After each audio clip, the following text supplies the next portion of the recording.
Memiliki rumah adalah masalah eksklusif kelas menengah. Orang kaya nggak punya masalah ini. Orang mereka mah bisa bangun istana. DPR nggak punya masalah ini.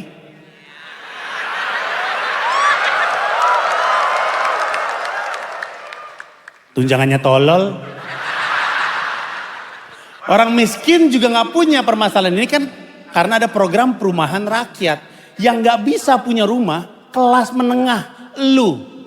Kenapa kita nggak bisa punya rumah? Kata Erick Thohir sih gaya hidup. Lu sih beli tiket gue goblok.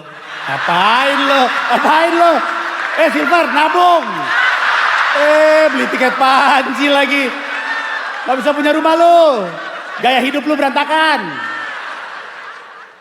Erick Thohir bilang gitu. Erick Thohir bilang generasi sekarang gak bisa punya rumah karena gaya hidup katanya.